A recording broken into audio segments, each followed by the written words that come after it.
Hey everybody, welcome to Black Locust Farm. Well,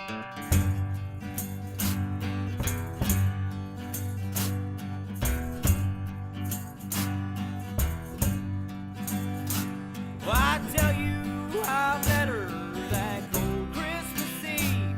I was binging on whiskey and 2 lines of sea.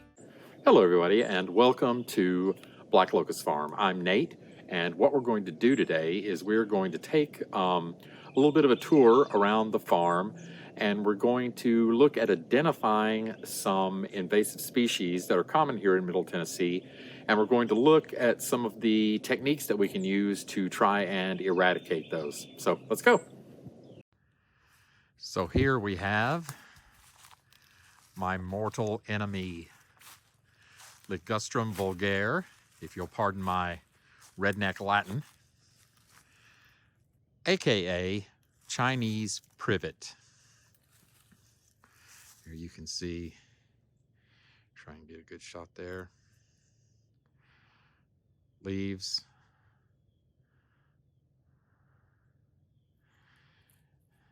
It has a very deep purple berry. These are some small ones. They get quite a bit bigger than this, and these will persist through the winter.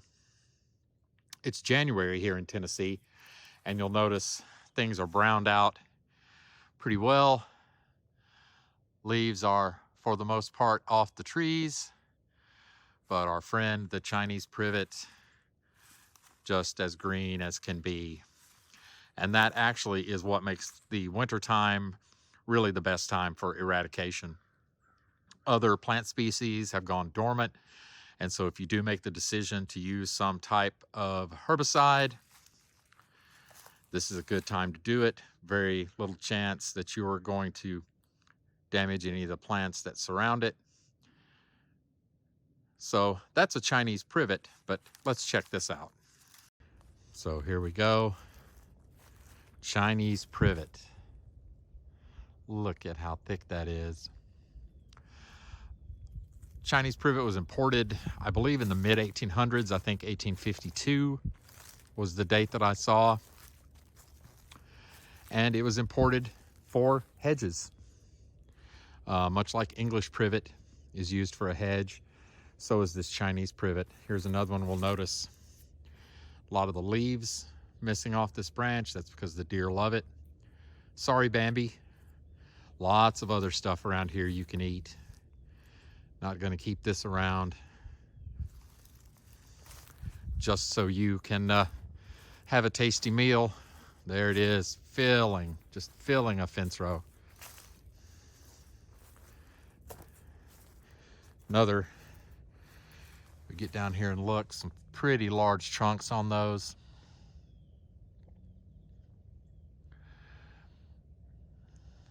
And so what we're going to do next is show you how you get rid of this stuff. Okay, so I told you guys that we were going to revisit exactly how to do this privet eradication, and that's what we have here, Chinese privet. Cleared a lot of this area out, but I've saved some small ones here to show you. But before I do that, I'm going to cut in right here a defense of Roundup. So first, let me say that what I attempt to practice here on the farm is regenerative, low impact agriculture. I don't use chemical fertilizers, and I try to focus all my practices around just creating good soil health.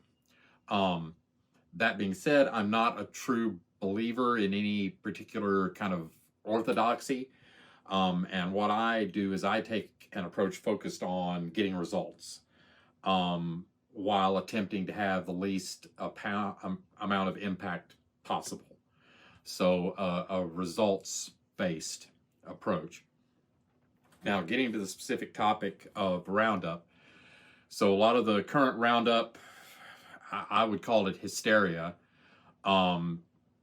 really stems from a 2015 report from the World Health Organization, the WHO. They have something called the International Agency for Research on Cancer, the IARC. and they did a study that concluded that the active ingredient in glyphosate, in Roundup, which is glyphosate, is probably carcinogenic. However, there are other studies, including one done by David Eastman, who's a toxicologist from the University of California, and he conducted a study for another WHO organization, the joint FAO-WHO meeting on pesticide residues. And his conclusions were, quote, from my reading of things, if glyphosate causes cancer, it's a pretty weak carcinogen, which means that you're going to need pretty high doses in order to cause it. And then in addition to this, in April of this past year, the EPA reaffirmed its conclusion that glyphosate is not carcinogenic as part of a comprehensive re-registration process for that particular herbicide. Regulatory agencies in the EU and in Canada reached that same conclusion, that it's not a carcinogen. In addition, there was another study, the long-term agricultural health study, and what that studied was 52,000 people who apply pesticides for a living, and that was conducted by the National Cancer Institute, and it did report a link between cancers and some pesticides, but glyphosate was not one of the pesticides where they found a link. So people who apply pesticide for a living, they could not correlate their application of glyphosate with any kind of an increased risk of cancer. So why this discrepancy? I know there's some lawsuits that are in process right now. So first, the IARC looked at whether glyphosate can cause cancer. Regulators like the EPA and in the EU, they have to decide whether a substance will cause cancer, considering how much of it people would normally be exposed to. So it's pretty well scientifically proven at this point that almost any substance can cause cancer if people are exposed to enough of it over a long enough period of time. So the conclusion that a chemical can be a carcinogen is really nonsensical, because virtually 80% of the things that we touch and use in our everyday lives could be carcinogens, depending on how we were exposed to it and for how long. Now, would I be super thrilled if I had a neighbor that had a 20-acre field of soybeans right next door to me, and he was doing Roundup Ready and spraying those fields down with huge broadcast sprayers full of Roundup that was then going airborne and drifting over onto my property, or that was having major runoffs into waterways or something like that? No, I wouldn't be thrilled about that. But I also believe that there is a place for herbicides like glyphosate, and that they can be used in a way that is safe, and in the right situation, in the proper context, even somewhere where you're trying to follow natural farming practices like I'm doing here, they can actually be the lower impact way of taking care of a problem, as opposed to large-scale disturbances of earth and that type of thing. So that's what I think about Roundup. We're going to be using a couple tools today. I have some glyphosate mixed up at like twice the tuffweed concentration,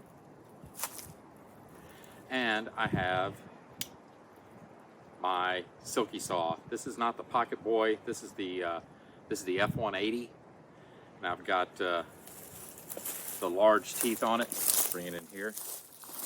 Get a shot of that. I'm going to do a video at some point. This is a brand new blade. Just swapped out the blade on it. I'm going to do a video at some point also on why I rarely use my chainsaw anymore, particularly for this kind of work. So that will be coming in the future. So anyway, let's get back to cutting down this privet. We're going to get out the silky saw. When you work with one of these saws, it's usually good to, and the reason that a lot of people, if you've ever seen Wrangler Star talk about these, they make bigger ones that are almost the size that they need to be used or should be used two-handed. And really, a one-handed saw is plenty. I could cut down probably a 6-inch or more diameter tree with this saw. So there's just no reason for anything bigger. If it's bigger than that, I will get out the chainsaw. And the advantage of a one-handed saw is it leaves my left hand free to come in here and cut these off.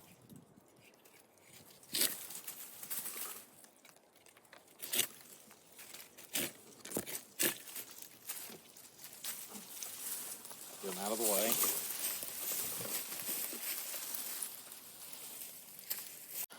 And so now the controversial part of this video, as I get out the fairly concentrated Roundup, I'm going to soak that stump that I just cut off, the fresh wound, and I mean soak it good, and then I'll move on to the next one.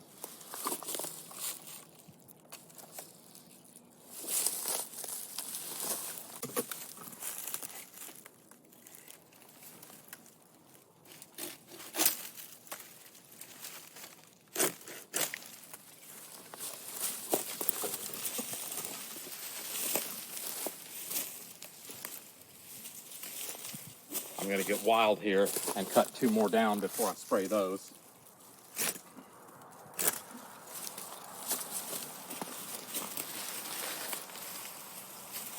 And then, again, before I move too far away or do much of anything else, I'm going to treat that stump, those stumps, with the Roundup. That is how you get rid of privet. If I just left those stumps there and didn't put any kind of treatment on them, then within a few months there would be 20 little privet sprouts coming out of the top of each one of those stumps.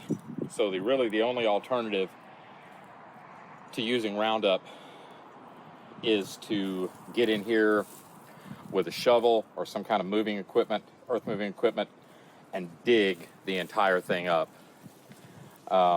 Dig up the entire root ball with a shovel. And when you look at the volume of privet that we have around here, that's really just not feasible.